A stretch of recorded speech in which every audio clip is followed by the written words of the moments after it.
an ongoing inquiry into American political origins and evolving institutions. The executive director of the Virtual Center is Dr. Bill O'Brien.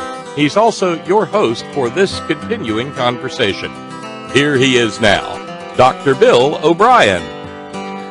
Thank you, Bob Kincaid. Welcome to the Virtual Center for the Study of the Constitution and Civic Responsibility on this Monday. And today, I believe, is the 16th day of November. It's hard to believe that next Thursday, a week from Thursday, is Thanksgiving. And of course, it used to be in the good old days that was the beginning of the so-called holiday season. But I think we've, for purposes of making money, we've kind of expanded the holiday season to the point that no sooner did it end early in the year than it begins pointing towards the fall of the year. Seems like, anyway. My wife has been watching Christmas movies on Hallmark Channel for 3 weeks. So, anyway. It is a pleasure to be with you on this Monday. It is here in our area a beautiful Monday, although I know that we do have some clouds in the sky, and the absolutely delightful weekend that we had is pretty much on its way out with a very, very nice day so far today. It looks like we're going to be clouding in and getting some rain over the next couple of days, but we haven't had the real bitter cold weather yet, and that's really good.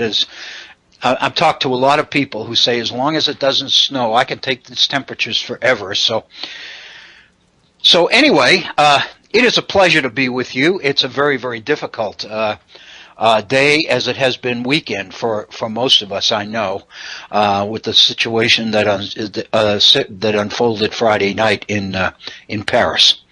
Like everybody else, it's one of those issues that you can't get away from.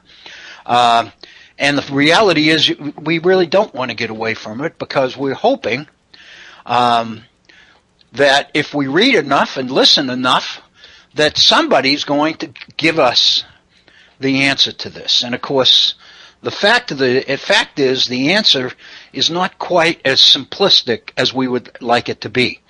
I was telling Bob before we came on the air that I was just watching President Obama's fielding questions at a press conference in Turkey at the close of the summit there, the G20 summit that he's visiting in Turkey.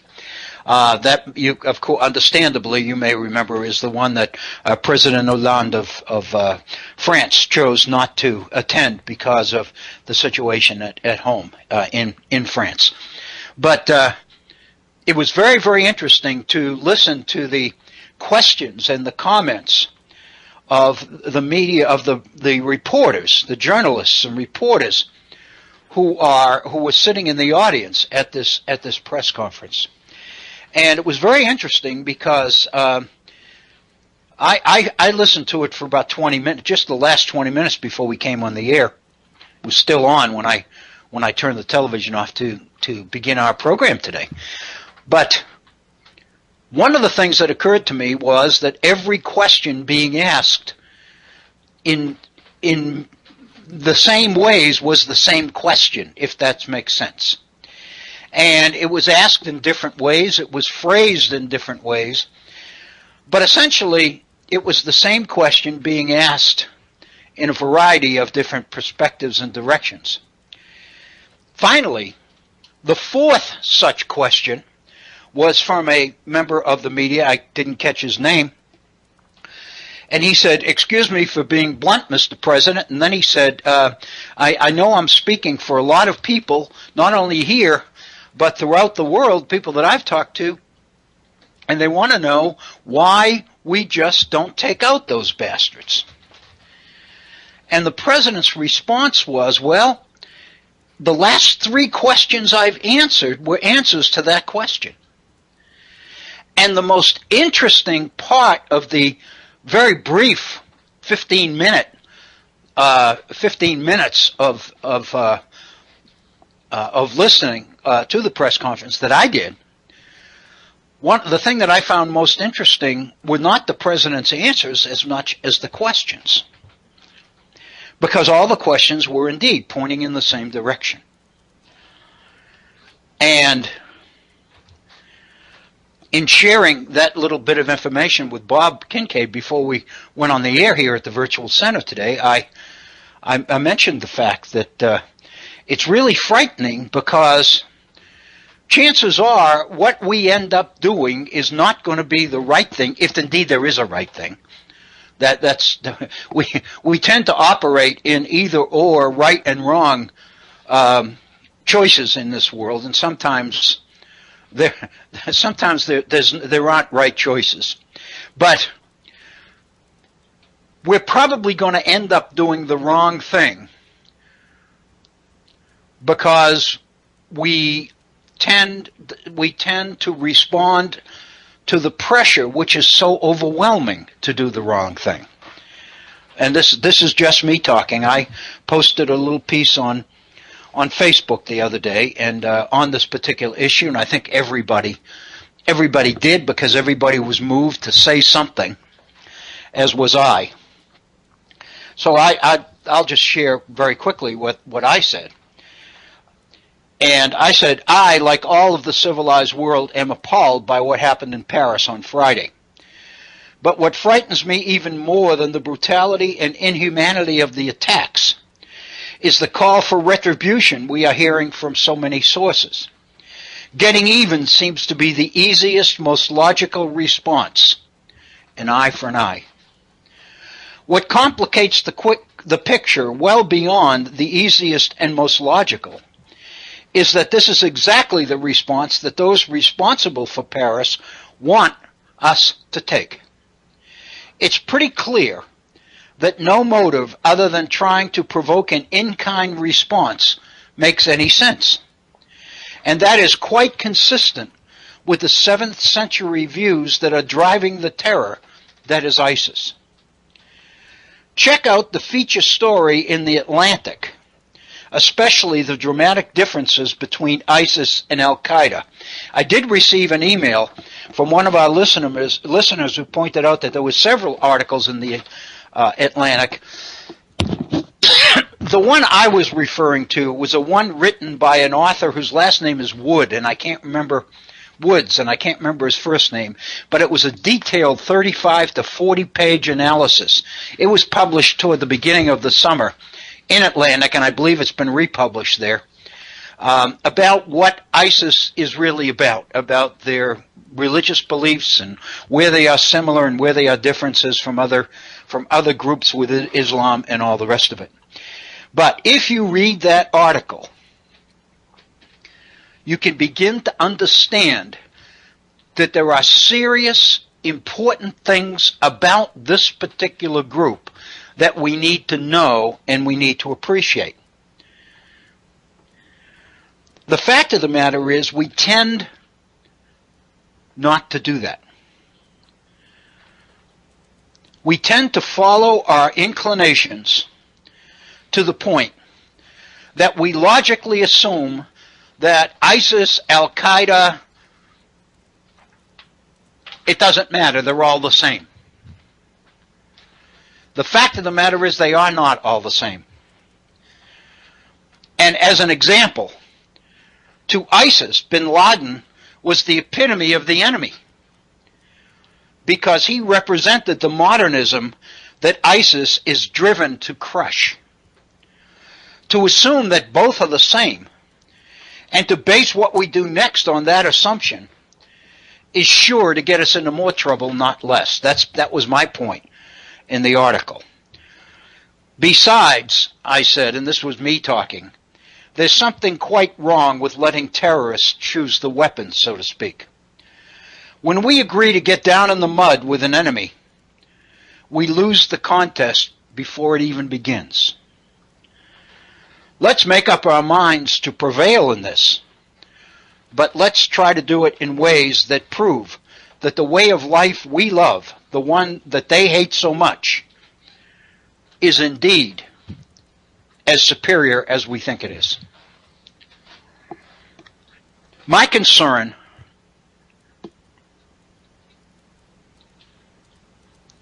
is, and again, revenge is, it makes one feel so good. there's something exciting about it. Let me give you an example of that, an analogy which is probably inappropriate given the seriousness of the topic. But as many of you know, because of the fact that I was born and raised in New England, I'm a big New England Patriots fan. And of course I was quite disturbed all year by the so-called Deflategate issue and all the rest of it, and the suspension of Brady and all of that. But anyway, like everybody else, I've been witness to the fact that this year there seems to be a little bit something extra driving Brady. It's almost like he feels like he has something to prove, and he's going to try to take it out on the entire league to do it. And yesterday, as many of you are aware, I'm sure, New England was able to pull out a last-minute victory with 1 second to go, a field goal, over the New York Giants, and won by 2 points. And every other aspect of that game they should have lost. But the most interesting thing was that as that field goal was made, the cameras focused on Brady on the sideline. And Brady's expression was incredible. It was almost like, yeah, you know. And it seemed like, yet again, there was an opportunity for him, if indeed there is some sort of a payback issue.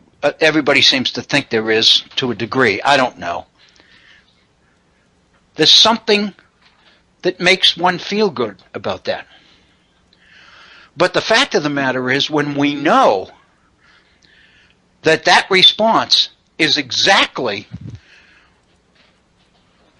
what the terrorists want us to do, when we know that much of what they do, especially the brutality associated with the way they do it, is designed principally to provoke us, then it seems to me that it's worth taking the time to try to figure out exactly what it is that will not play directly into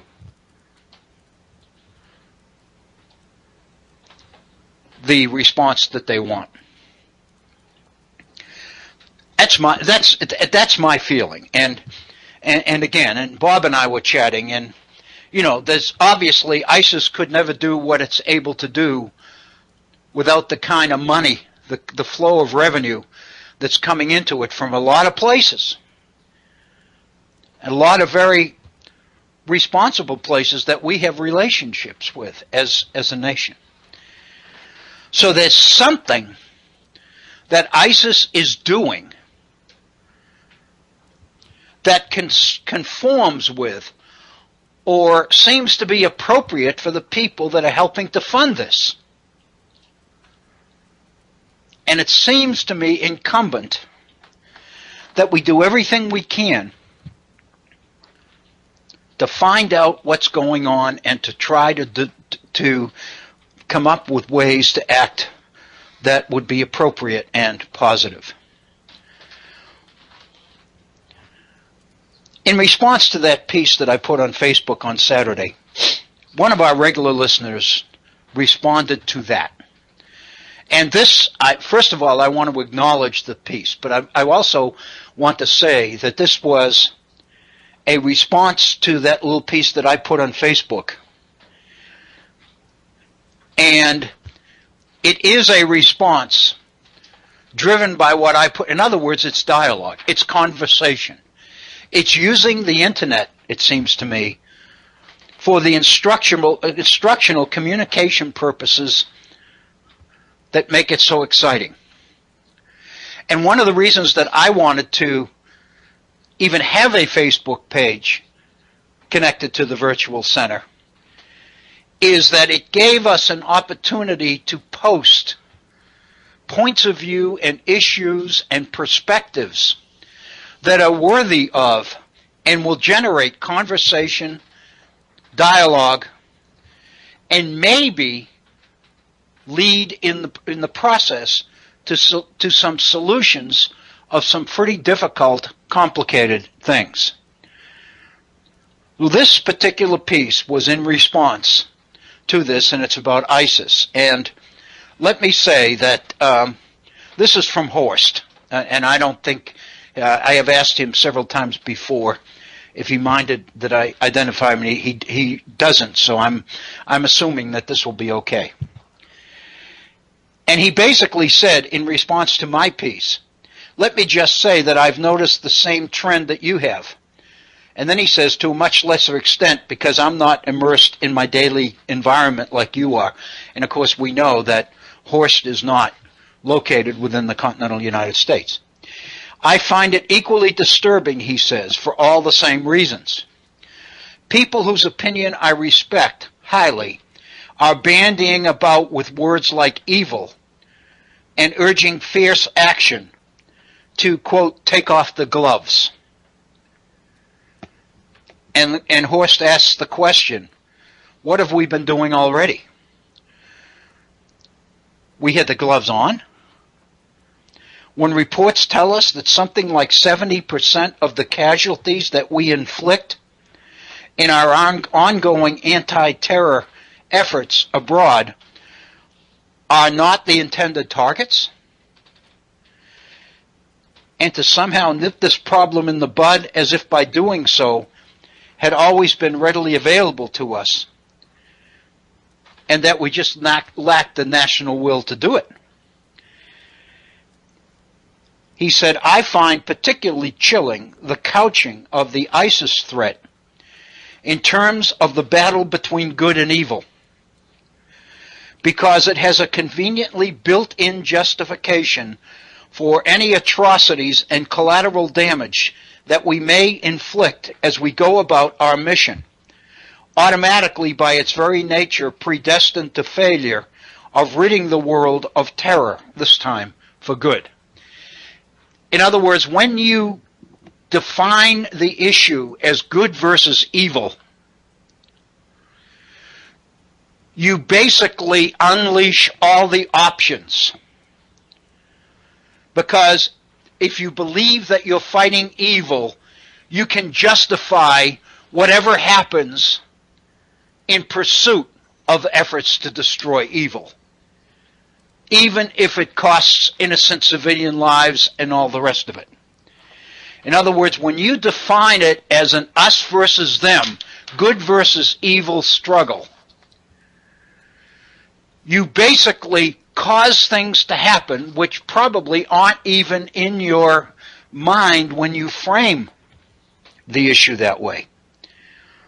Horst said, it's lazy on an intellectual level, while simultaneously satisfying both emotionally and viscerally. It identifies our enemy in broad terms, while dehumanizing them sufficiently that we may feel comfortable abandoning the very values which supposedly ennoble us over them in pursuit of righteous revenge. I couldn't agree more.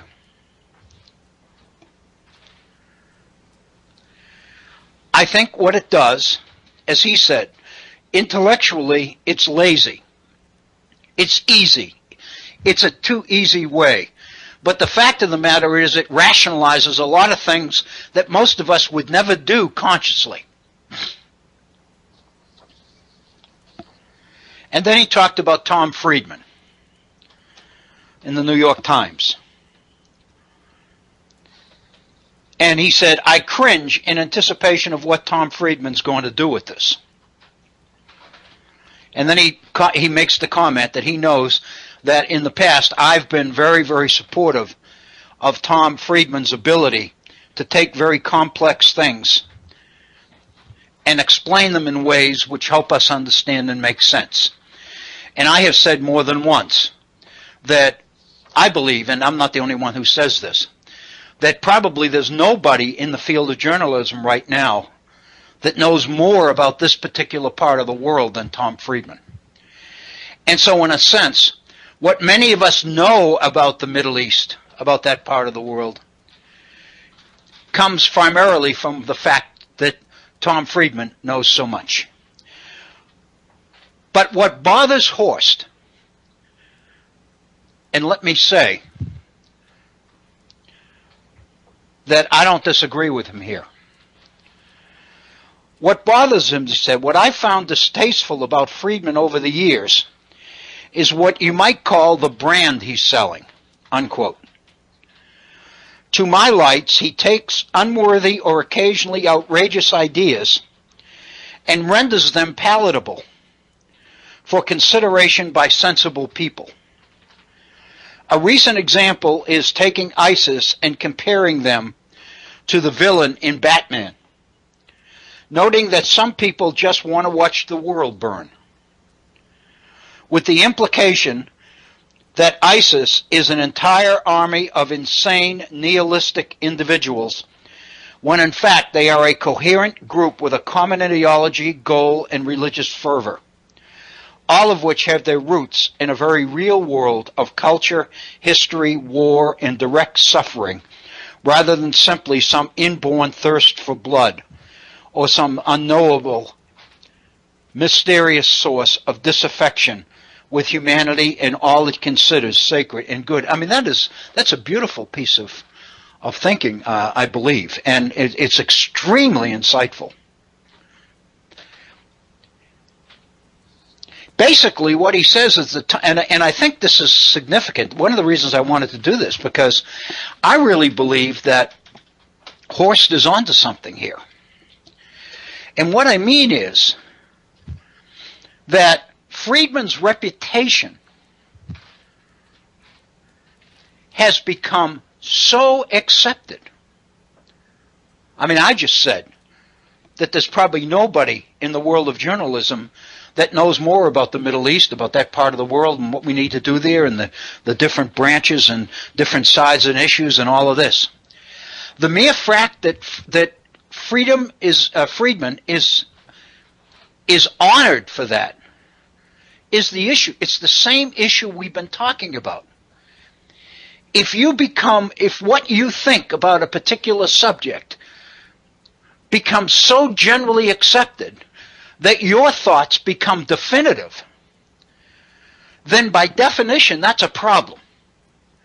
We talked about that with the Declaration of Independence and the Constitution. If you remember, we focused on Carl Becker's approach to the Declaration as Lockean, and we talked about Charles Beard's approach to the Constitution, focusing on the self-interest of the founders. And the fact of the matter is, these two studies became so generally accepted that they became definitive. And what that meant was that they tended to define everything about that subject that occurred afterwards. The danger of that is that it establishes limits to what people will accept and what people won't accept. Going to the old idea of thinking out of the box.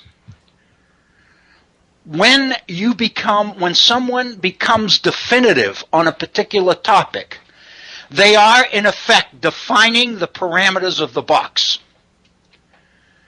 And because they are accepted as the expert in that particular area, then seemingly, if it doesn't come or fall within the parameters of their box, it's outlandish, it's not acceptable. And Horst says this about Friedman, and he's right.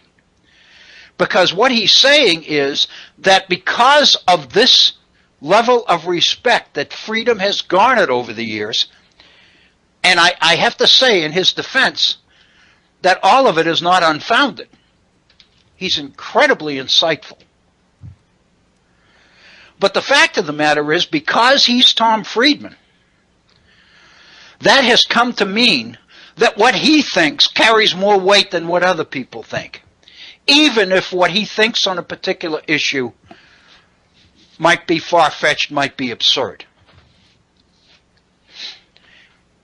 And to make that point, Horst gave me a link to YouTube, to a YouTube interview that Charlie Rose had with Tom Friedman on the Iraq War.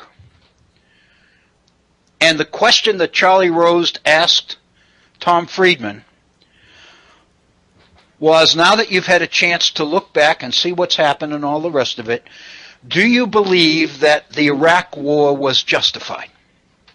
Bill, we have a Yes. call. Sorry to interrupt, but we have a call. Oh, that's okay. How are you? Fine. How are you? I'm great, thank you. Trying to get back in the saddle, but we have John on the line for you. Oh, that'd be great. Thank you. You're welcome. Hi, John. Hello, John. Hello, John. Work with me for 1 second, Bill. Okay. Hold on. That's okay. Take your time. Hello, John.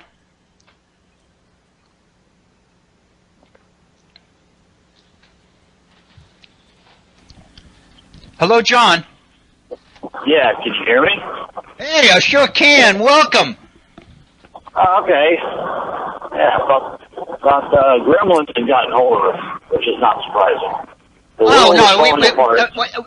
Well, Agnes is producing the program today, and that's wonderful because she is wonderful. But sometimes if you don't do this on a regular basis, you forget a few things, and so that's the problem. The most important thing is that you are here, and it's wonderful to hear from you. Oh, thank you much. I just thought I would try to bring up a couple of things that I think may or may not be instructive. And Right. there has been some conversation about it, so I may not necessarily be bringing up anything so-called new. All right. But the leadership of the ISIL or ISIS or whichever name incarnation you want to call them, the thing about it is that their top leadership and their core commanders and stuff, these are all to a large extent these are Baathists that when the United States went in and blew the hell out of Iraq, they pushed them they disbanded the army, these people lost, quote unquote, their jobs, they lost their livelihoods, their families went hungry, and then you top it off with, blowing up their families and doing all this other stuff. I mean, I think to some extent, and I'm kind of got to be careful of this because of the rather hot knee-jerk reaction everybody's having right now, but Right. this thing to me just sounds like it's more occasion of, the chickens coming home to roost than anything else. I understand where you're coming from, and there's no way in the world, and I mean, people can say there's more to it, John, and disagree with you, but they can't deny that what you're saying is valid. It may not be as the most important thing to other people as it is to you, but what you're saying is valid. And when you say Baathists, you're talking about the group that was headed by Saddam Hussein. These are the people that when we toppled Saddam, these were the people that had been in positions of power under him that we just pushed out. Exactly. Yeah, I mean, they had positions of power. And now, the thing about it is that most of the people in that society, it's like being a Baptist was just about the same as being a Democrat or Republican carrying a voter card. Right. But it was required in order to have a job, in order to get promoted Sure. to up the ranks, Oh, sure. stuff Yeah. like that. And then when you had L. Paul Bremer go in there and become the viceroy of freaking Iraq, and he put that policy in place, he took essentially the most educated, the most trained and talented people in that country, and he threw them out on the street for all practical intents and purposes. Yeah, and so this is what you mean by chickens coming home to roost, that these people now are in leadership positions with ISIS. Well, yeah, I mean, this whole thing is, it's kind of like the whole thing with like Iran. Right. People forget that the United States sponsored a coup in Iran in the 1950s, mid-1950s. 1953, right. that toppled the elected government there in order to install the Shah. The United States has been involved in the Middle East, pretty much for most of the 20th century. And a lot of that manipulation has left multi-generations of people that have a freaking axe to grind with the West. Right. And a lot of people forget, wars used to be fought, 18th century, reflecting the wonderful work that you do. In fact, your mind oftentimes falls back into the 18th century. They used to line up in nice beat rows and shoot the shit out of each other. Yeah. Well, nowadays, no one reasonably thinks that an Iraqi army is going to come across Fort Meade, Maryland, anytime soon. These people are not capable of waging what you would call a regular war. No. And yet they are pushed against the wall, and I'm just as appalled as anybody else would be about what's going on. But if you stop and you take the emotion out for a moment and look at it from their point of view, these attacks, you could almost say, are literally the only way they can fight back. I understand. John, I'm telling you, your comments are absolutely fabulous because they are right on target. And I think what you're saying is something that everybody needs to think about before we jump to our first conclusions, because our first conclusions are probably not going to be the right ones.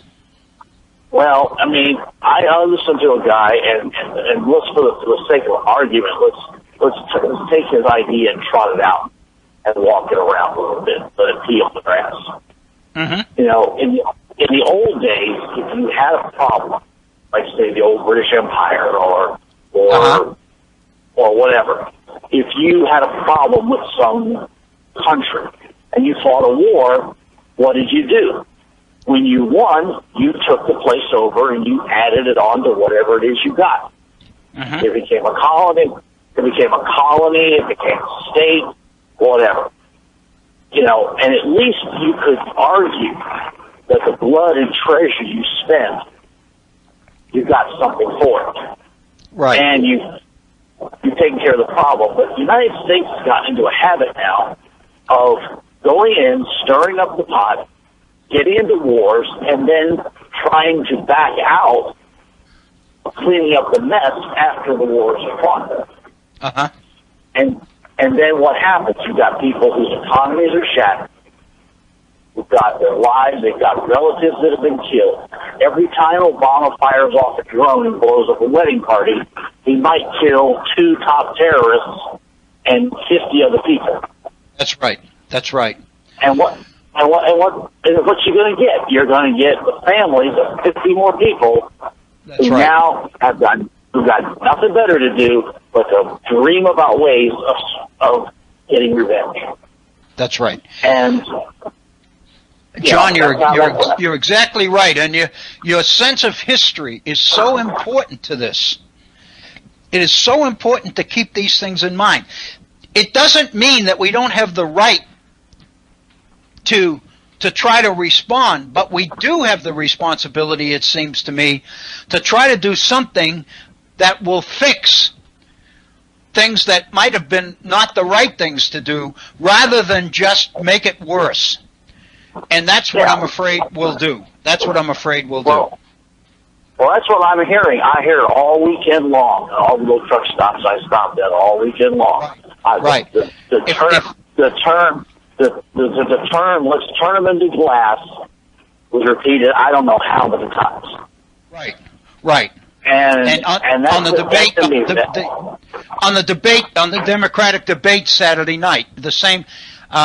One of the things that Bernie Sanders said, which I thought was particularly pertinent, was that in reference to ISIS, that this is a different kind of enemy than we've ever encountered before, but we're doing it in the same ways. That he points out that the vast bulk of this huge defense budget we've got is being spent in preparation for a Cold War that no longer exists. Yeah, or one that they're trying to gin up with Russia or China. That's exactly right. They're exactly right, John. Yeah. I mean, but that's fantastic if you want to sell more bombers and more, spy systems and more computer and cyber warfare and everything else. But, and to steal a term from a few years ago, back when Bin Laden was still running around, you're going out and tracking people down in the middle of nowhere that live in the mountains, live in the caves, that are little small networks in the middle of cities someplace. It takes a whole different kind of warfare, and we're not geared for that. No. I'm afraid that if we do get geared for that, then anything that we call freedom in this country is going to be a shadow and a memory. That's right. Of a police state that would be absolutely disastrous. And if we do that, we lose. Yeah, well, remember, if you think back about one of Bin Laden's videos that came out fairly early on during the hunt for him, and it was an interview he had done before 9/11, and he said the way to destroy the United States is to destroy its economy. And the way to do that is to get them to spend themselves into oblivion.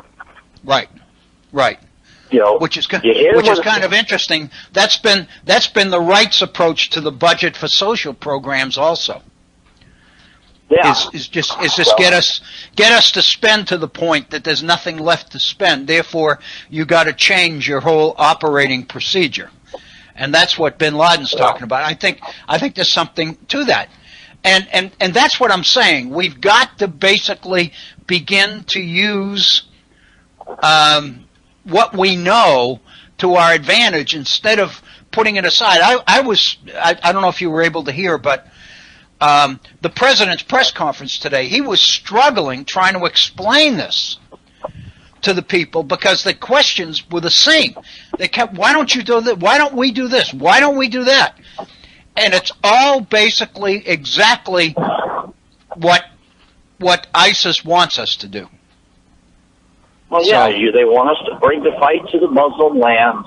Right. They want us to be the infidel invader that will stir them up into the massive. Right. And it will make it a lot easier for them to recruit members and all the rest of it. I mean, it's just, and that's the last thing we want to do is play into that mess. Yeah, but the problem is you got too many people like we have in this country that, again, Yep. Now they're all stirred up. You got France now has gone on some major bombing runs over the weekend in the first part of the week.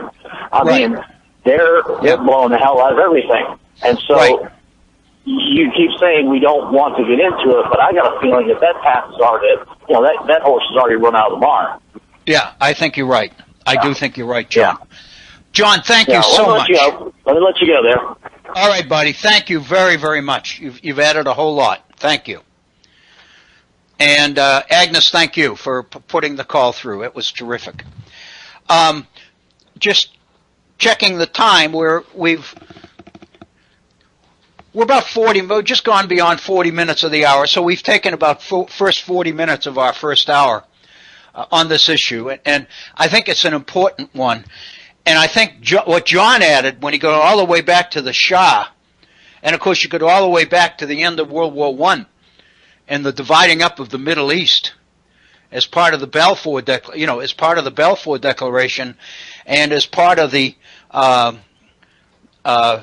assigning of portions of the Middle East to the victorious nations in World War I. In other words, we carved up an area of the world that was considered to be rich in resources, and of course that's oil, and we made sure that everybody had an area to exploit after World War I. And that's when this whole issue of exploitation of that region began. There's absolutely no question. And the fact of the matter is, Gaddafi and Saddam and the power structures that emerged in that part of the world as a response to what we, and when I say we, I mean generally the West, what we helped create there is entirely understandable, and because it doesn't conform to our definitions in this day and age of right and wrong, and therefore we ought to topple existing struggles, when in fact they are structured by what the situation they are in call for. In other words, they were appropriate given the priorities and the challenges of the particular area in which these people lived. And for us to go in there as not as a nation necessarily, but as part of a civilization, a different civilization, and go in there and speak and seek to replace that with something that better conforms to our definitions of right and wrong and civilized as opposed to uncivilized and all the rest of it, is bound to get us in more trouble, not less. But I want to thank John so very, very much for his sharing his thoughts with us, and again, when he called, it reminds me that I didn't take the time at the beginning to share with you the phone number, and so I want to do that. Our phone number is area code 304-640-6495. 304-640-6495. My email address, if you'd like to communicate with me that way, one-on-one, my email address is waobrien906 at gmail.com.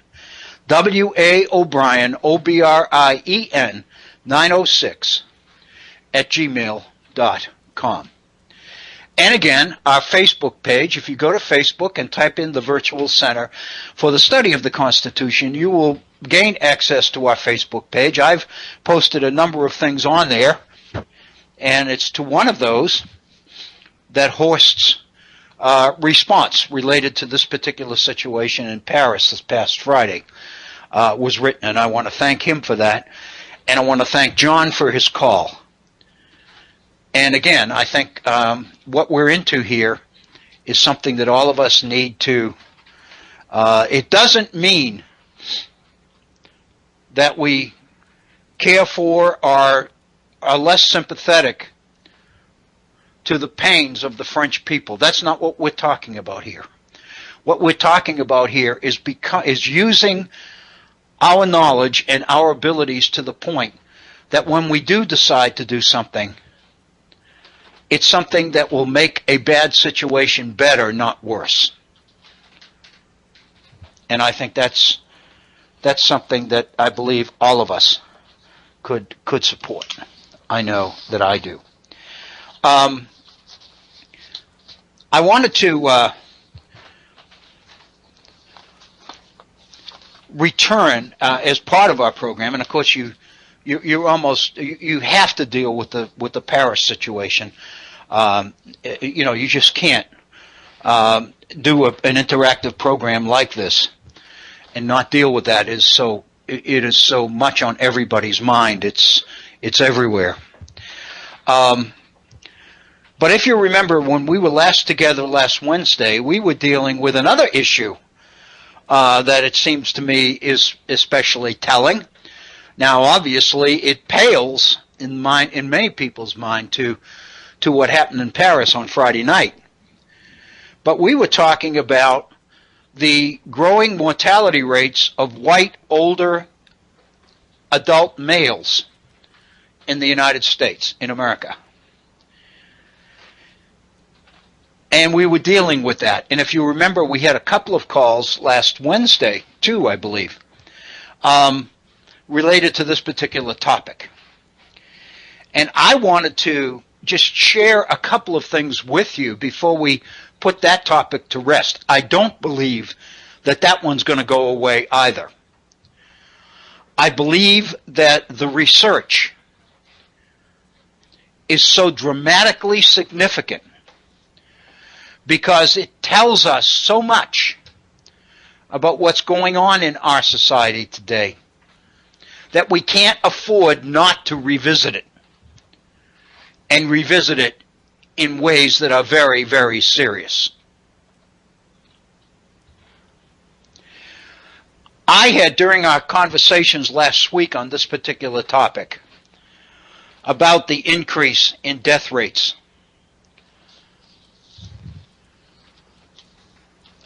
of older, middle-aged white Americans, and I need to add to that, less educated white Americans.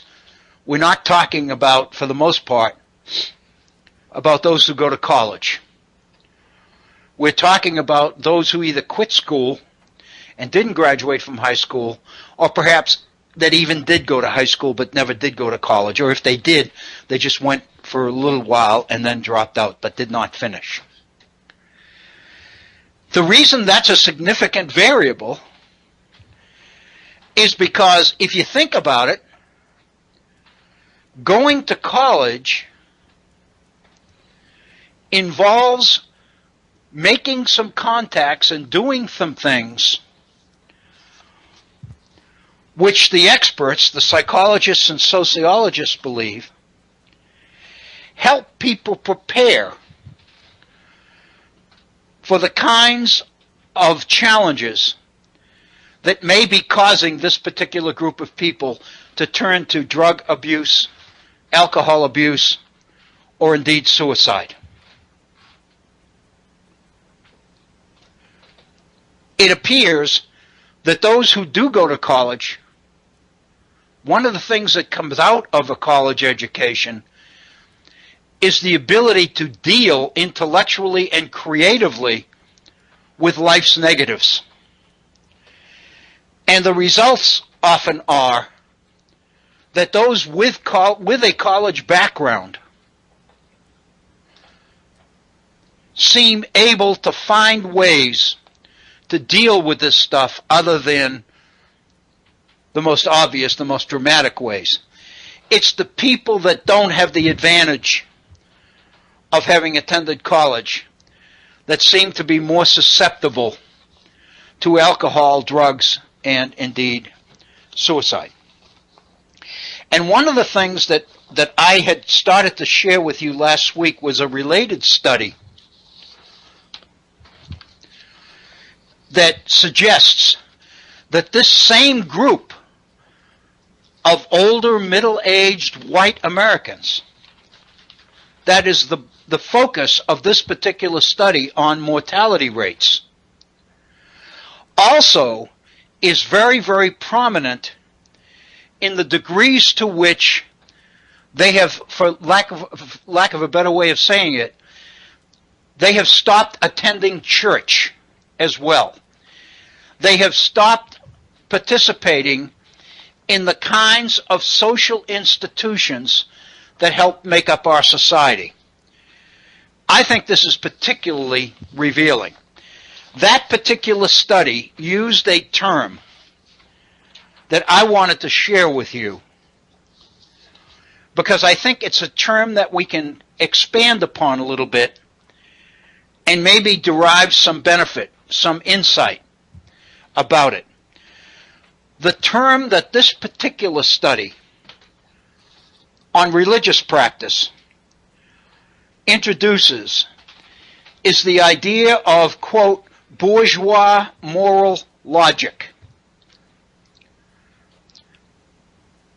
That the basic research is aimed at identifying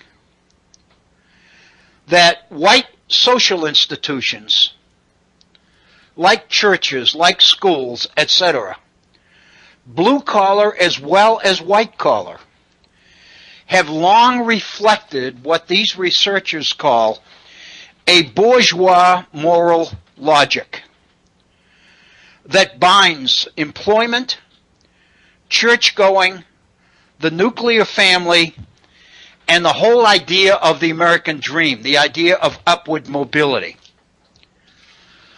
What we are talking about here is the nature of society as it has developed through the 20th and into the early 21st century.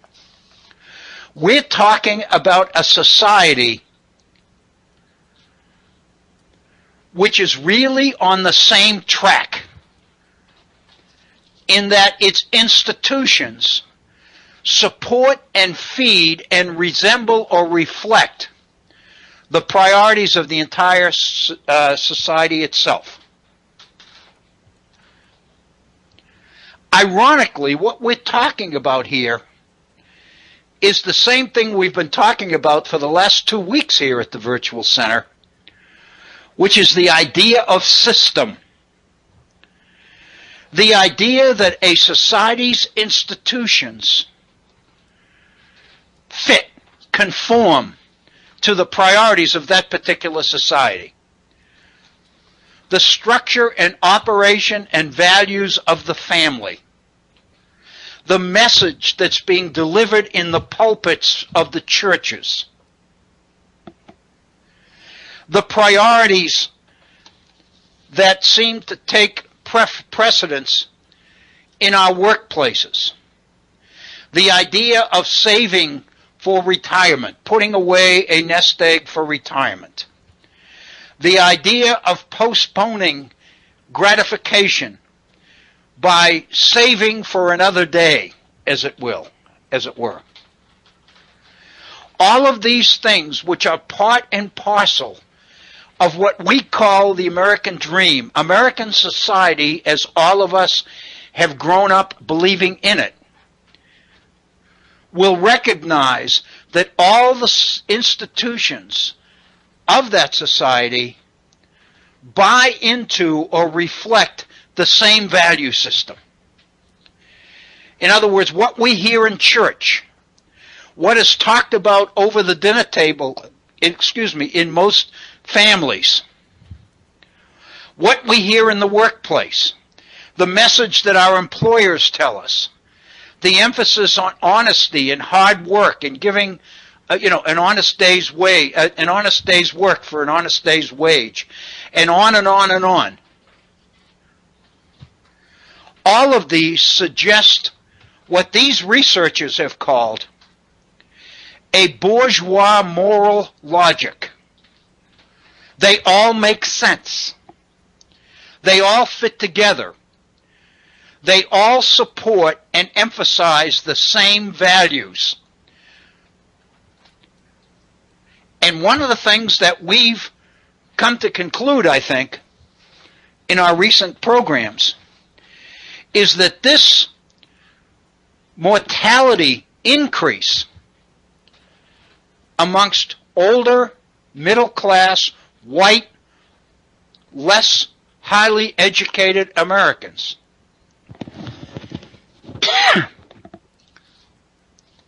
stems from, or seems to stem from, an American dream that for them seems to have blown up in their face. They've lost their jobs. They can't find replacement jobs. Or if they do find a replacement job, it pays so much less than the job they lost that their whole lifestyle undergoes dramatic change. Many of the things that these folks grew up believing are now turning out to be untrue. So consequently, not only are they abusing alcohol and drugs, not only are they committing suicide at a rate that is frightening, but it stands to reason that they would also bail out or turn their backs on the institutions that were part of this. In other words, if they've lost their job and they have no hope, then why would they continue to go to a church that continues to preach hope when they've concluded there is none? Why would they look toward institutions that promised a world which is blown up in their faces, so to speak?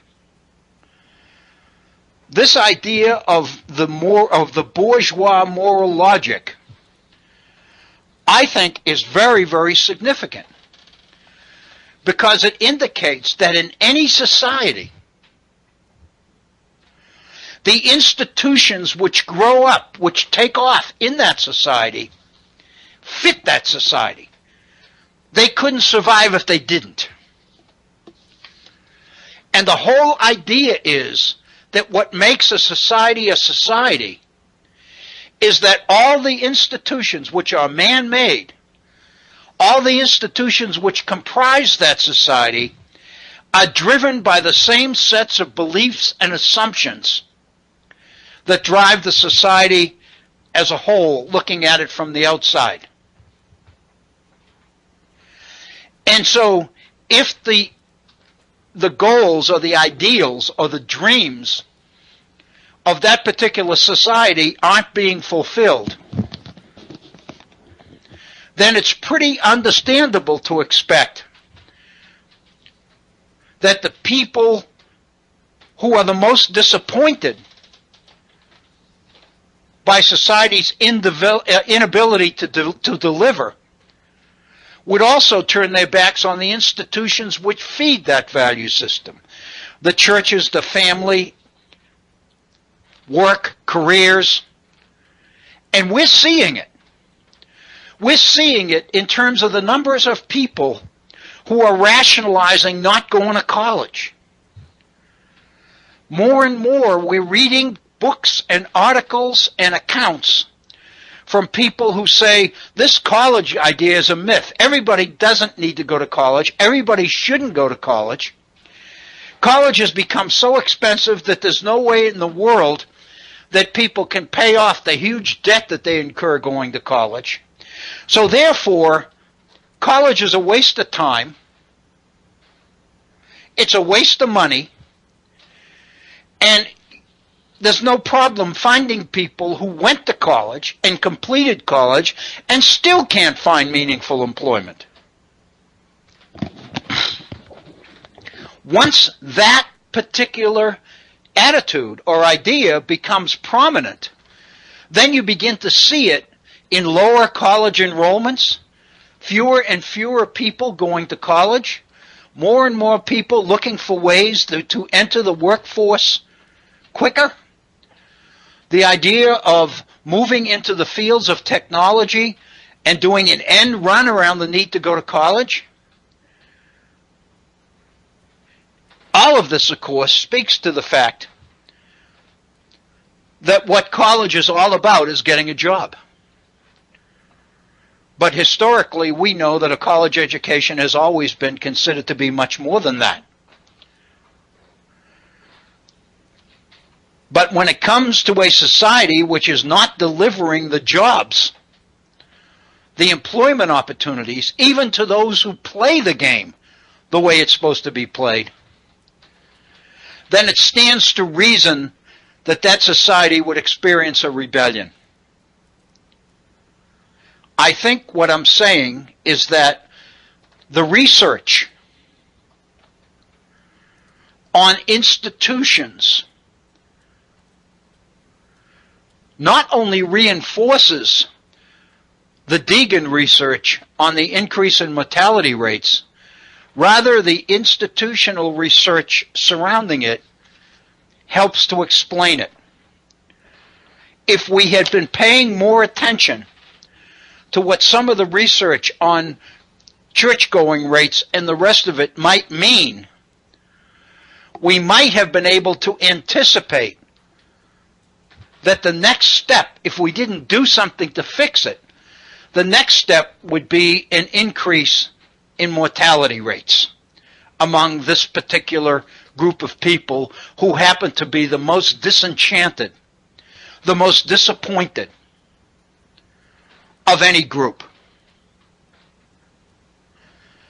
And so the question is, why not people of color?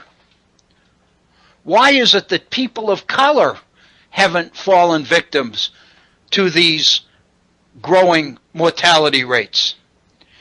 The answer seems to be that for people of color, there's never been an American dream that was real. From the very beginning, these people have had to deal or adjust to a future that was different from the future that white Americans were promised. So it stands to reason that when that promise is not being fulfilled, those who believed in it the most would have the most pronounced and profound reaction to it.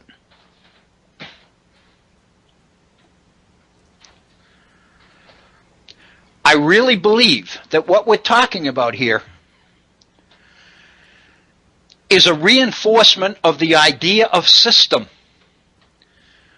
The idea that in order to understand any society, we have to look for the ways that all of that society's institutions reinforce and feed the value system, the ideals, and the assumptions which drive that society. If you go to college and you major in sociology, in effect, that's what you learn. By studying different societies and different groups of people within society, you begin to see the origins, the sources of the values that these people subscribe to, where they get the ideas and the issues that they believe in the most. Obviously, if you believe the American dream, if you believe that getting an education and working hard and not shirking your responsibilities and being punctual and being kind and improving your communication skills and dependability and all the rest of it would pay off for you, it stands to reason you wouldn't go to a church on Sundays which preached something totally different. It just doesn't make sense. It stands to reason that the church you would attend would be a church that reinforced and helped you to understand and navigate the values that you grew up believing. And in order to understand societies, we need to look at the institutions that comprise those societies. We need to look at the Constitution, for example. We need to look at the extent to which our frame of government, our political value system, what we call civic education and civic responsibility, fits and conforms the values of the particular society. I can remember, I'm sure all remember, how many times over the course of our programming here at the Virtual Center, we cited the founders who kept arguing over and over that whatever kind of government came out of the Constitutional Convention, it had to be a republic. In form, in structure, it had to be republican in nature. And in fact, Madison made the comment and said, a republic is what explains or helps us understand the genius of the American people.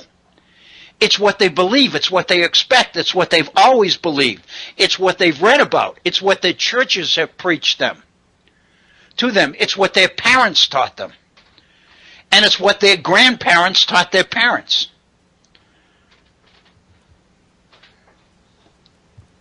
So that kind of synthesis, that kind of glue that holds a society together, is what we mean by the idea of system.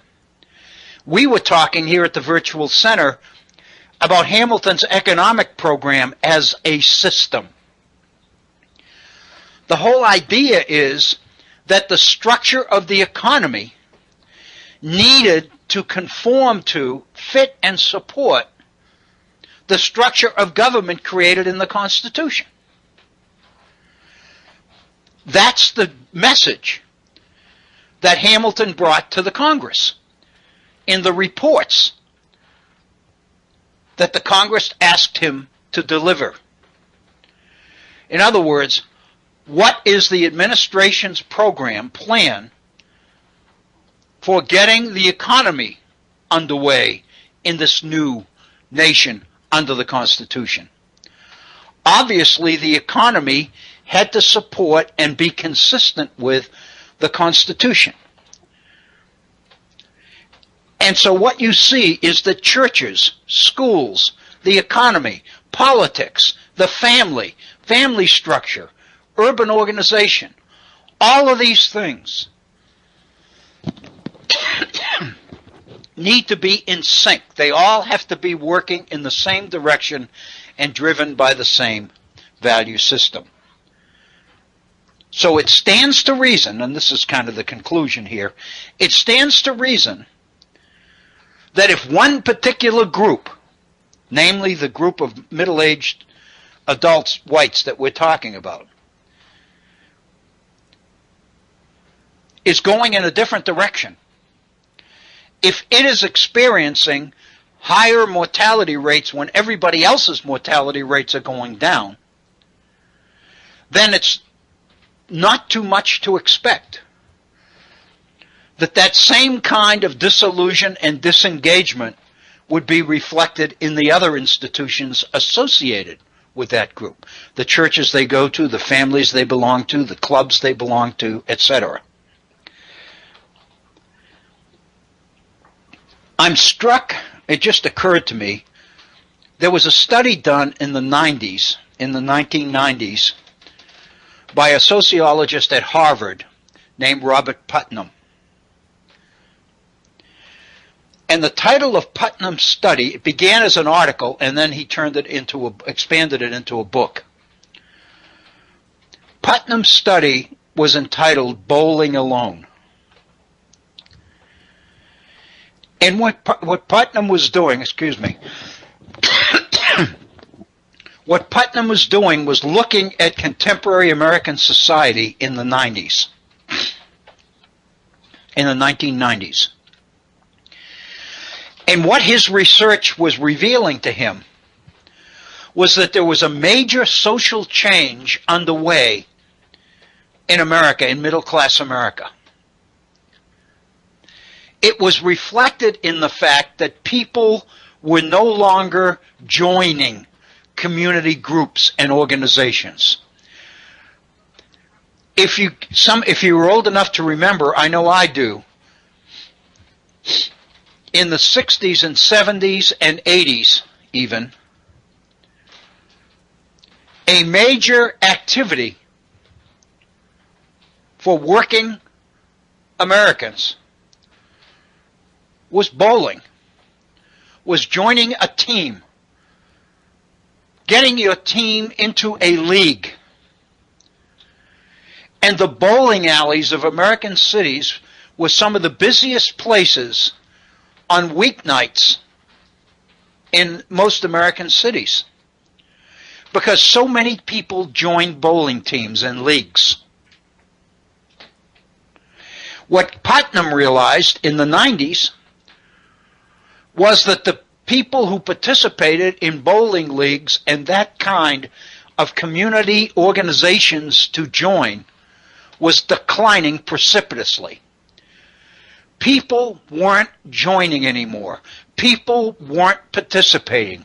People weren't out there interacting with their neighbors like they used to. Along came other sociological studies on middle-class America with their own research, which tended to suggest the same kinds of things. One of the studies that I remember, for example, was one which indicated that in most American cities and most American suburbs, especially in the summertime before we had air conditioning, people used to sit on their front porches, on their steps, on the so-called front stoop. And neighbors would visit and congregate and go next door to have coffee or tea or a beer or whatever. But one of the things that this particular piece of research found is that increasingly, beginning prominently in suburbs, in suburban America, was that people stopped sitting on the front porch and began to sit on the back porch.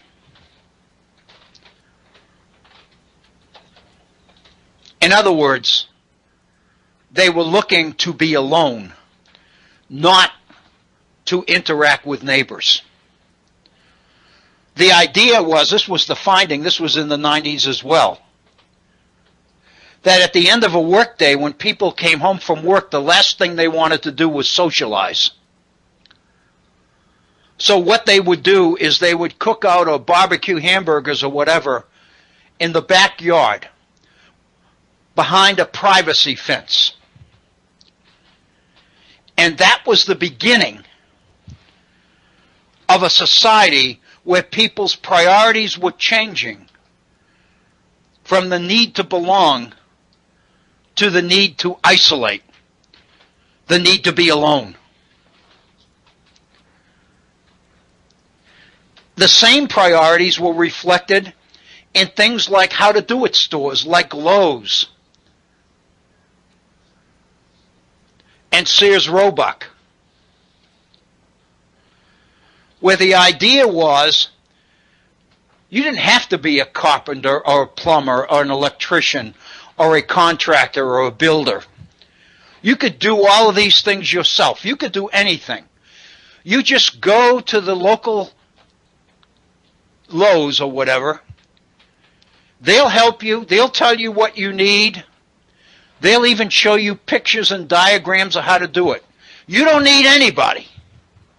You can make it on your own. You can fix your own car. You can change your own oil. You can add your own extra bathroom in your home. You can put a deck on the back of your house. You can build your own privacy fence. Suddenly, all of this kind of research fit together and was indicating that America was going through a major change in the 90s. Bowling alone, says Robert Putnam.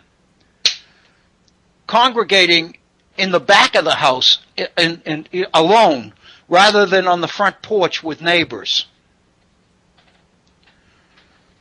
Going to your local Lowe's or Home Depot, I don't even know if Home Depot was around then,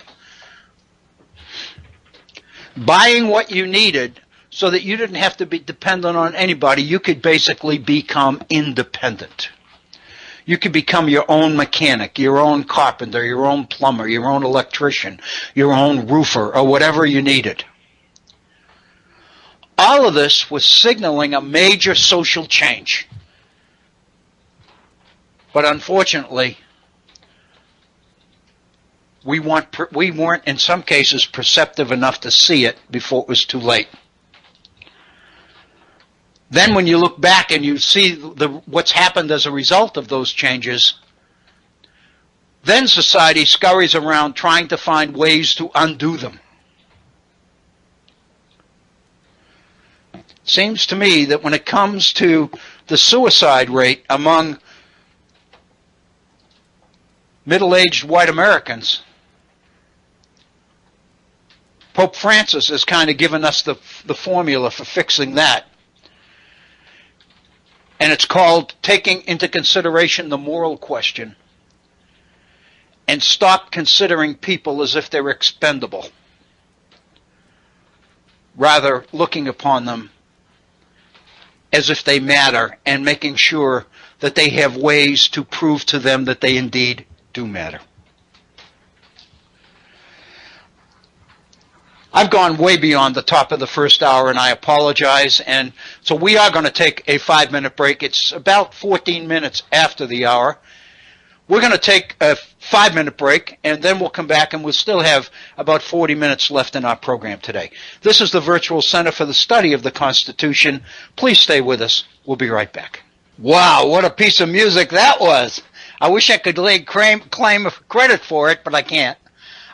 I didn't play it, I didn't produce it, I just listened to it, but I enjoyed it. Thank you so much, and welcome back to the Virtual Center for the Study of the Constitution and Civic Responsibility. For those of you who are just joining us, I want to thank you for your continued support and faith in the Head On Radio Network, and more particularly the Virtual Center. And for those of you who've been with us since the top of the program, well over an hour ago, because it's now about 20 minutes after the hour of our second hour, I want to thank you for staying with us. That's kind of a vote of confidence that nobody can take for granted, and I really want to let you know how much I appreciate that.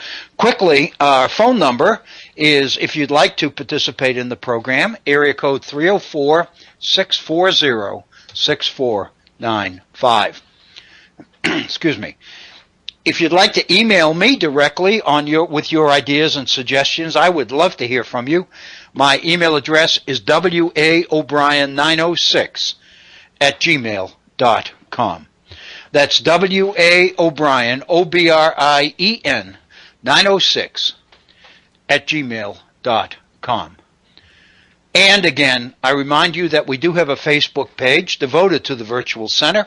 If you go to Facebook, just type in the Virtual Center for the Study of the Constitution, and you will see on our Facebook page a number of pieces that I have posted there, a number of articles and several things. In fact, excuse me, the particular theme that I hope to begin in this, our second hour, and which will probably extend over into tomorrow, is in part at least covered on one of the postings on the Facebook page from last week. This was an article that was published last Sunday in the Charleston Gazette, our West Virginia state newspaper, one of the best newspapers in the country, I might add. And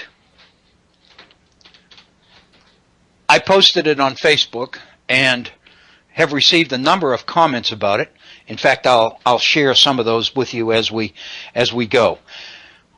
I think, however, that this particular topic is going to be one which is going to take us more than just the 35 or 40 minutes we have available today. My guess is it'll probably continue into tomorrow's program as well, but that's quite okay. Let me open up by making reference to something that occurred to me during the break that I didn't mention, and I want to make sure that I do. And it refers specifically to John's call in our first hour. John's call, of course, was about ISIS.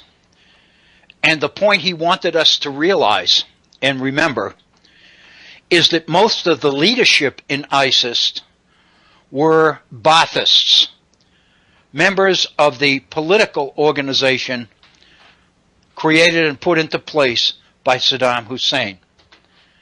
These were people that were totally thrown out of office, thrown out of any particular political or social importance at all in Iraq once we toppled Saddam. And these people seemingly have formed the leadership in the group that we currently call ISIS. Not only is that a valid point, but I think it's a very significant one. And the point that the thing I wanted to emphasize was the fact that it fits perfectly with what we were just talking about. If you go in and you make wholesale dramatic changes in a society, you've got to deal with the value system and the institutions that existed as part of that society, because that's what held it together. It was much more than Saddam, much more than one person. When you go in there and you decimate the entire structure of a society and leave people totally unconnected to anything, everything that comprised their life, whatever that life consisted of, is gone. You go in there and destroy it and replace it with nothing else. You are creating dispossessed, angry, revenge-driven people. And as John said, the chickens, in his mind, the chickens are coming home to roost. I wanted to make the point that John's point was exactly the point that we were making about the increasing mortality rates among middle-aged white Americans. That when their world falls apart, and there seems to be no hope and there's no place to go, but every place they're used to going is connected with the world that has fallen apart, not the one that is challenging them at the moment.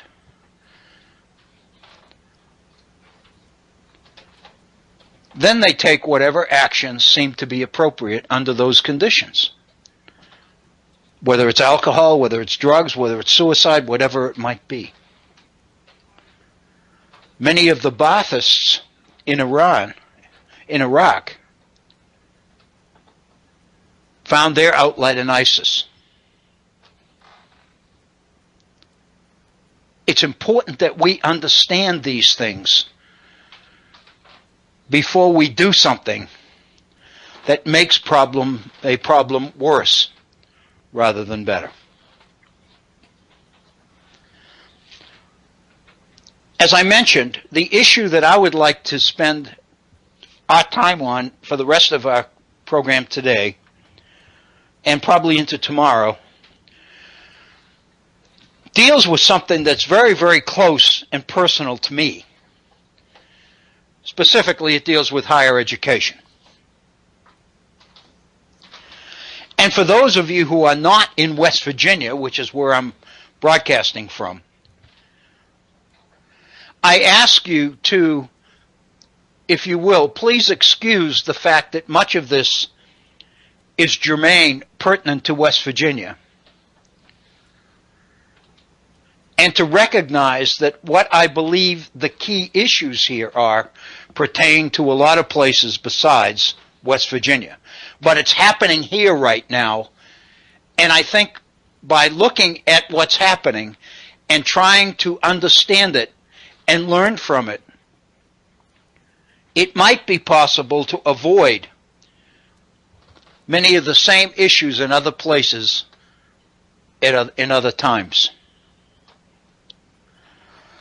I believe that I've mentioned, I know Bob's mentioned on his program, that one of the major things that's happening in southern West Virginia, besides the demise of coal and the loss of the jobs associated with coal and the efforts of the coal industry to try to blame it on the Obama administration and the Obama administration's commitment to stop the burning of fossil fuels, there are an awful lot of negative things happening in West Virginia associated with that. The industry that drove the entire economy in this part of the state for the last 100 years is disappearing. More important than that is the fact that there seems to have been little, if any, preparation, any anticipation that this industry might, in fact, phase out over time. The science has been there. The science of climate change, the science of pollution, the idea of the earth becoming warmer, all of those things associated with scientific findings. Here in West Virginia, since they contradicted the way of life that West Virginians knew, the only way of life that West Virginians knew, they chose to reject the science and to plow on and go forward. It might be acceptable to expect nothing more from many of the people that worked in the industry. It seems to me justified to lay a bit of the blame, at least, on leaders in the industry and the political system which sustained them. The political leaders, the politicians, the party system, if you will, that sustained a one-field industry in this state for so long, that the coal industry discouraged diversification in the economy. it discouraged alternative ways of earning a living in this region. The entire economy and social structure of the region was driven by coal. Coal's priorities became its priorities. Coal's priorities were reflected in the legislation passed in the state's capital. Not only did the industry discourage diversification of the economy, alternative ways of making living, but members of the legislature fell right into line and did exactly the same thing. They never challenged the industry. Rather, they did everything they could do to sustain it and to support it and to strengthen it. Consequently, as science was telling us and warning us of the dangers, and as the rest of the world was becoming more and more aware of what the burning of fossil fuels was doing to the environment, was doing to the air, was doing to the planet, was doing to the water, was doing to our mountains,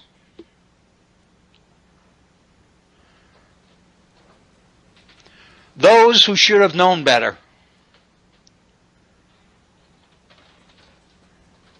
chose to respond accordingly with the priorities of their own pocketbooks.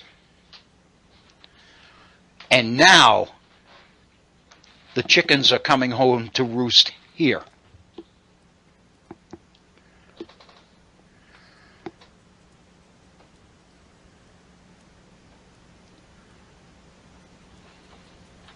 One of the issues, which of course is what brought me to West Virginia in 1991, is a look at higher education in the state of West Virginia. And one of the things that I think is important to recognize is that West Virginia has some of the strongest and high caliber, high quality educational institutions of higher education in the country. West Virginia higher education consists of more than Marshall University and West Virginia University. There are and have been for many, many years a whole series of four-year state colleges strategically located throughout this state. They go way back into the 1870s, remembering that West Virginia was created as a state in 1863 during the height of the Civil War. The very next decade, the state opened a series of institutions of higher education throughout the state. And of course, these became public institutions, which meant that they were funded with public tax money and coal money, because coal was the dominant industry. The purpose of the higher education system in West Virginia, of course at the beginning it wasn't a system, it became one later on, was to cultivate and nurture the talent of the brightest of the bright in West Virginia. The realization clearly was that because coal is the dominant industry here, that does not mean that all West Virginians are destined to work in the coal mines. There was a recognition that there was talent here. And these institutions were in the business of locating that talent and developing it, educating West Virginians.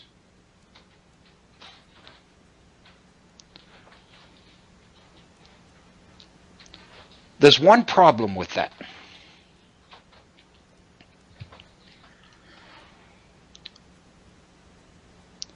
West Virginia higher education institutions, colleges, and later universities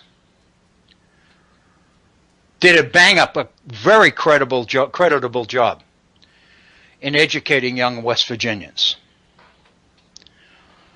But the reality of the situation was the opportunities for young West Virginians were not in West Virginia.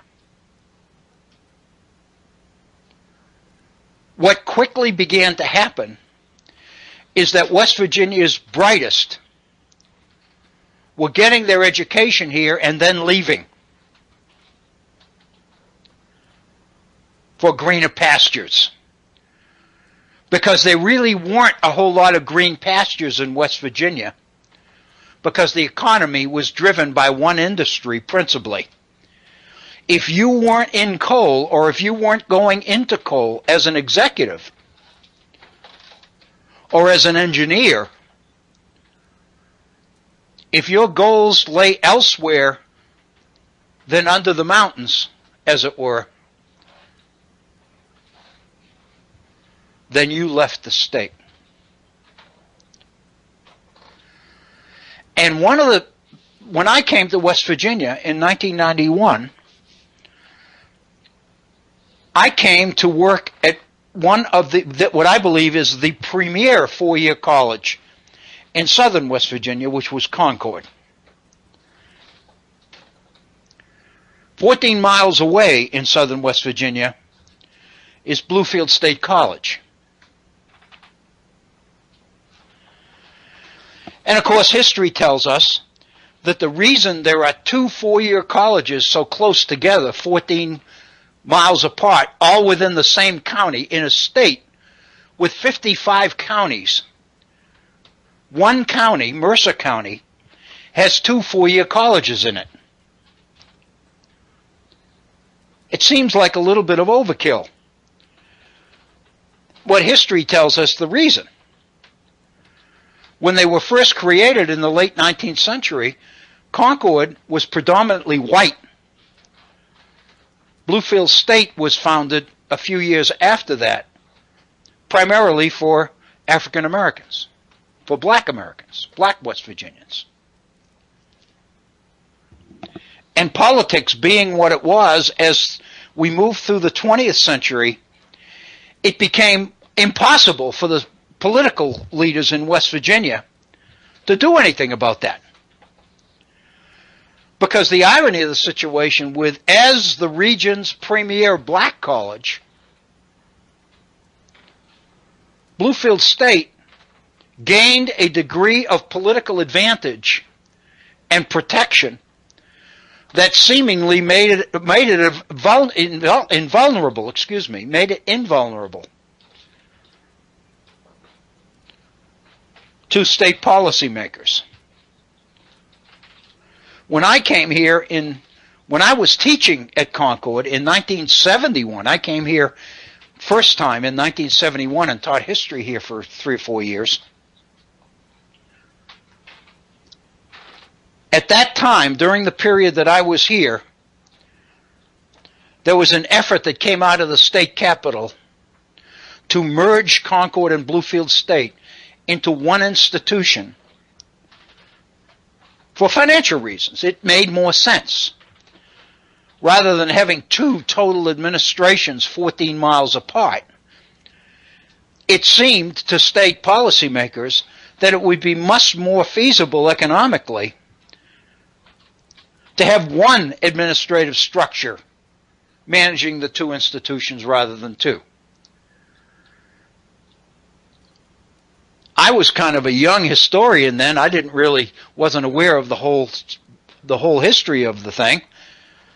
But one of the things I still recall was the velocity and the venom that became clear as alumni from both institutions stepped forward and fought this merger tooth and nail successfully. They were able to defeat it. And despite rumblings since then that there would be efforts to try to merge the two institutions. The fact of the matter is that Concord and Bluefield State remain today, in the year 2015, separate institutions. Good institutions, quality institutions, that are both of which are recipients of national awards. We're not talking about fly-by-night institutions here. We're talking about highly accredited, highly acclaimed institutions.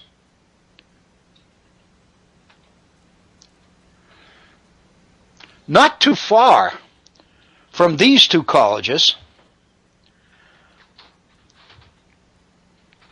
near the state capital of Charleston, but about 35 miles, but we need to remember in West Virginia with the mountains the way they are, I don't know how long they'll stay that way, but at least it's very difficult to get around. So when you say 35 miles in West Virginia on two-lane crooked roads can take an hour and 20 minutes or so to get from one place to another. But not too far from southern West Virginia was the town of Montgomery, in the mountains, very close to the state capital of Charleston. Many students who went to school at West Virginia Institute of Technology, West Virginia Tech, so to speak, commuted to Montgomery from Charleston. West Virginia Tech established a reputation as being one of the premier engineering institutions in the country. It was top-notch. Its reputation was impeccable. Is impeccable. I shouldn't say was, is. Its engineering program has declined in enrollment substantially, but West Virginia Tech still maintains one of the best, well thought of engineering programs in the country. But unfortunately, maintaining a viable four-year institution in Montgomery, West Virginia became financially difficult, especially as math and science skills declined and fewer West Virginians were able to meet the high standards of West Virginia Tech. So what we have here within 40 miles in one of the most rural states in the country are 3 four-year institutions, all of them viable, all of them doing well the job they were created to do, except for one thing. And that is, and this was not within their power, and that was keeping West Virginia's talent in West Virginia. These institutions, for lack of a better way to put it, became tickets out for the state's best and brightest. When you were in high school in West Virginia, you were either going into the mines or you were going to college. You were going to college and eventually planning to leave the state, because that was the only way that there seemed to be a variety of career opportunities open.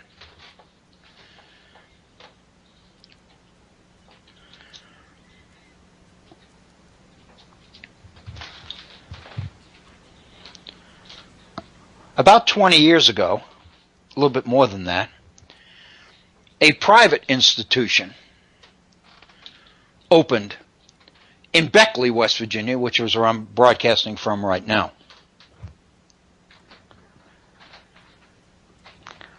And this was private.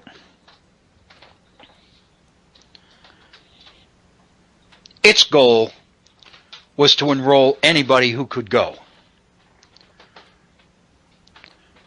I'm not going to get into the history of what became Mountain State University, except to say that 2 years ago they lost their accreditation. They've gone out of business. And they left many students, many good students, hanging in the, as a result. But one of the things that Mountain State was able to do here in the town of Beckley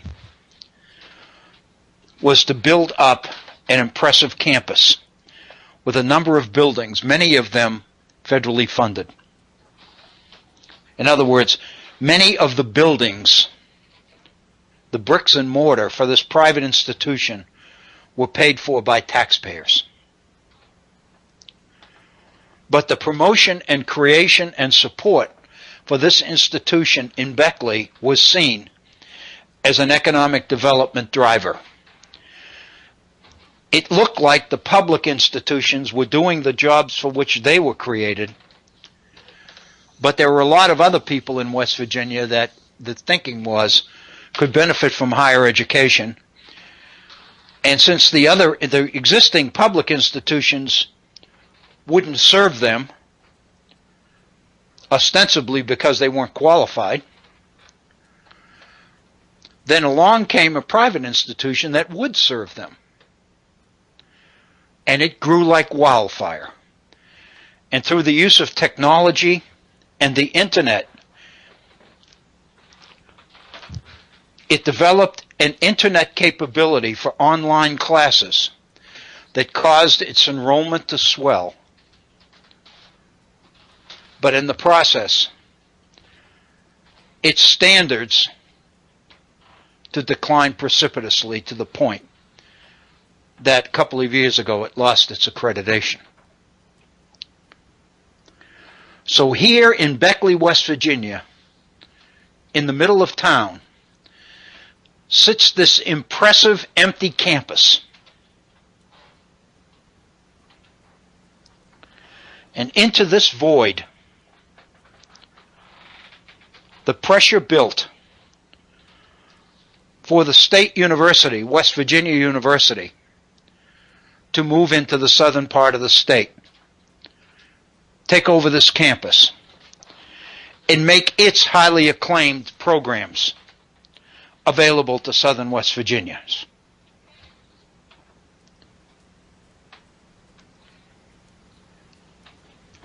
One additional change had occurred, and that is that about 9 years ago or so, I think it was about 9 years ago, it could have been a little bit longer than that, West Virginia Tech in Montgomery affiliated itself with West Virginia University. It became West Virginia University Institute of Technology in Montgomery. And the thinking was that West Virginia Tech was in some financial trouble in terms of declining enrollment and capital needs for upgrading many of its buildings, and that the affiliation with West Virginia University would inject needed revenue and needed programs into West Virginia Tech. Well, it's turned out that the affiliation with West Virginia University didn't or couldn't save Tech. And just this year, in January, West Virginia University made the decision to move Tech to Beckley, onto the campus that already exists here, because the president of West Virginia argued the facilities in Montgomery were in need of over $200 million in capital repairs, upgrades. It was prohibitive. So the thinking was, move West Virginia Tech to Beckley, infuse it because of its affiliation with West Virginia University, supplement West Virginia Tech with some of West Virginia University's key programs, and thereby revitalize the economy of the entire southern part of the state. And that's where we find ourselves right now. In this morning's paper, local Beckley paper, is a feature report on the relationships amongst institutions here in southern West Virginia. The concern is that West Virginia University will bring tech to Beckley and begin to recruit students that heretofore have been going to Bluefield State and Concord, thereby harming those institutions immeasurably. Because let's face it, these are freestanding four-year colleges that, one, Concord just became a university. Bluefield State College is still considered to be a college. They are small. Concord's enrollment is about 2,500 students. Bluefield State's is about 1,500 students. The enrollment at West Virginia University in Morgantown is in excess of 30,000 students. So it stands to reason that competitive-wise and resource-wise, West Virginia University could move its resources into Beckley and literally put these other institutions out of business. The promise was that that would not happen.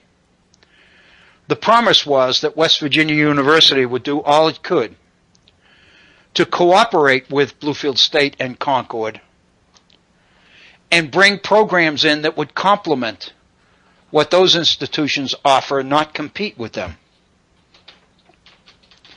The idea was that West Virginia University coming to Beckley, coming to southern West Virginia, West Virginia University bringing West Virginia Tech to Beckley, would add West Virginia Tech's engineering capability to the mix of higher education opportunities in southern West Virginia, and the result would be the renovation and the development of the entire region. That's the promise that has been driving Beckley and the officials, the leaders of Beckley, throughout this past summer and fall.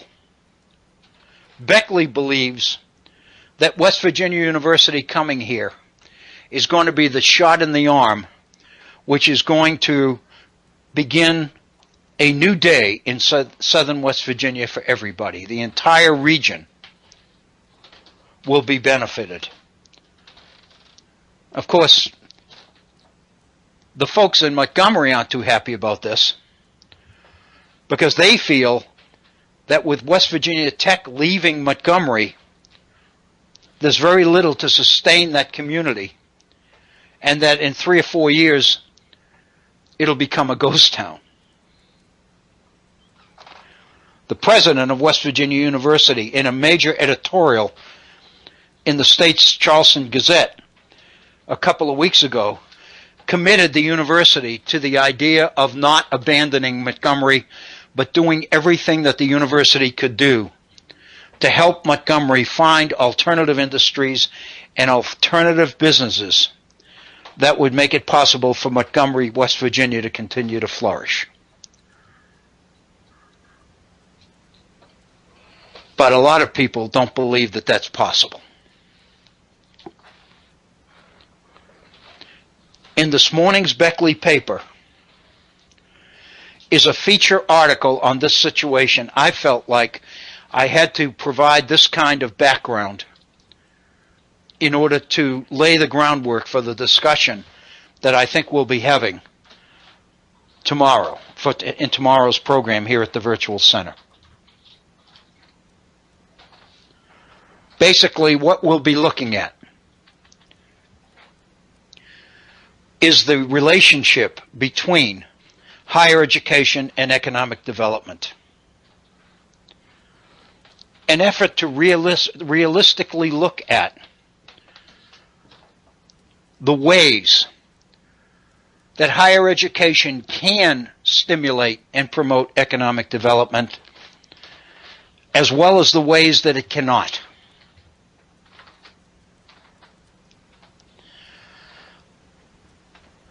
I think that this particular issue fits very, very well into the context of the Virtual Center for the Study of the Constitution and Civic Responsibility.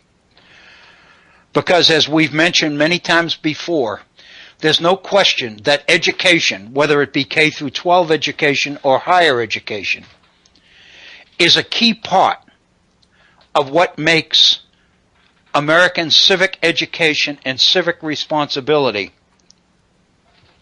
an important part of the overall mission of the Virtual Center. So I think the connections that we'll be able to make on these issues are significant. I will tell you that they affect me right where I live, because I spent more than a half century of my life in higher education, and more than half of that at Concord University. So in many ways, I'm bleeding this stuff.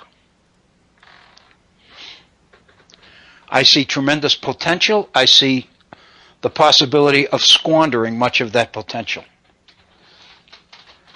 But in the process, I would like to use this situation as an opportunity to examine the whole role of education in our society. As we mentioned in our first hour today, many people are turning their backs on higher education. Many people are saying it's become so expensive that it's not worth it anymore. Many people are saying education, higher education, has become the reservation of the elite only, and that the average people aren't welcome in and can't afford to participate in higher education in America. I think that it is beyond time to address these issues. And the fact that there was this major study in this morning's Beckley paper provides the occasion for letting now be that time. So I encourage you, if you can possibly do it, to make an effort to be with us tomorrow here at the Virtual Center. It is now 58 minutes after the hour, and it's about time for us to sign off. I want to thank you so very much for supporting the Virtual Center and for your continued support for the Head On Radio Network. I want to thank Agnes for handling production today. And I want to invite all of you to join us again tomorrow for the Virtual Center. I remind you, tomorrow, Tuesday, our program will begin 1/2 hour later than today. We'll be beginning at 1:30 p.m. Eastern Standard Time. For the Head On Radio Network, for Bob Kincaid, Agnes, and their folks, for the Virtual Center, thank you. Have a wonderful evening. Be safe. Be kind to each other. And I hope that we'll be back together again tomorrow at the Virtual Center. Thank you.